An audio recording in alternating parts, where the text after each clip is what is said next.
Je reviens 2 mots sur Mauvoisin de Lavaux parce que on pourrait penser que Éric Mauvoisin de Lavaux, il y a une particule de la noblesse, par exemple. Mais alors, c'est pas du tout le cas, c'est même complètement l'inverse. La petite histoire veut que mon papa, donc Jean-Claude Mauvoisin, juste après-guerre, a été orphelin de maman. Sa maman est morte jeune. Et le papa a déserté un petit peu la famille.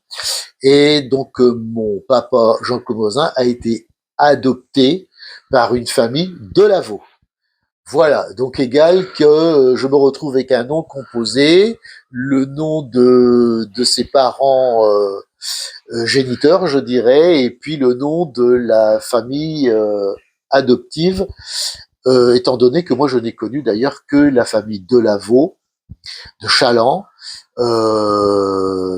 qui sortait du Perrier par la même occasion, qui donc étaient mes grands-parents. Mon grand-père travaillait dans les fours à chaud à Chaland, ma grand-mère était couturière. J'ai fait des études de cinéma.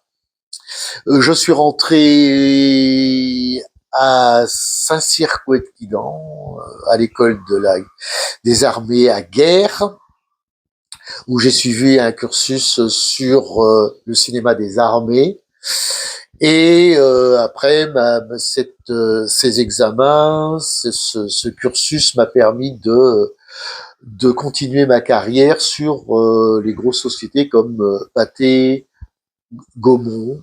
J'ai aussi monté ma propre maison de production qui s'appelle les Films Indépendants d'Exception, et qui m'ont permis pendant 10-15 ans justement de faire un cinéma plus indépendant et de parler vraiment de choses qui me tenaient à cœur. Enchaîner comme ça différents films qui mettaient vraiment en avant tout notre patrimoine. J'ai fait un film sur Gilles de Rais. Alors c'est pas vraiment le même personnage.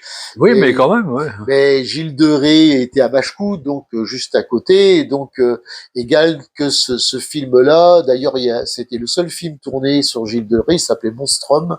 Mais ça valait le coup d'étudier le personnage et d'en parler. Donc c'est ce que j'ai fait sur ce film. Bon, après, je vais pas tous les citer, mais après, il y a eu un très important qui s'appelle C'était une fois dans l'Ouest, où je reprenais encore les guerres de Vendée. C'était un documentaire très intéressant où j'ai interviewé beaucoup de spécialistes. Et puis, j'ai pas terminé, parce qu'après, j'ai fait d'autres films, mais il y en a eu un qui a fait une polémique qui s'appelait Et les cloches se sont tues.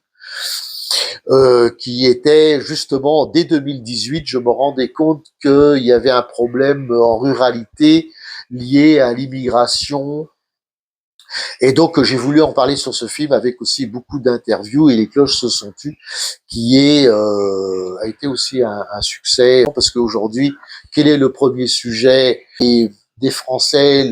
Leur première préoccupation, c'est l'immigration, l'insécurité, l'économie, tout ça est lié, et j'en parlais moi déjà depuis fort longtemps avec une analyse très précise en milieu rural. La scolarité du petit Eric, mais c'était bien simple, c'était à la maternelle à l'école Saint-Dominique de Chaland, et c'est ma maman qui était institutrice à l'époque pour les petits. Ça a été l'école Saint-Joseph, la Proutière, à Chaland. Et puis après, je suis rentré à Saint-Gabriel, à Saint-Laurent-sur-Sèvre. Je rappelle que ma maman, sort de la Motachar, était la fille d'un entrepreneur en maçonnerie de la Motachar, monsieur Thibaudot.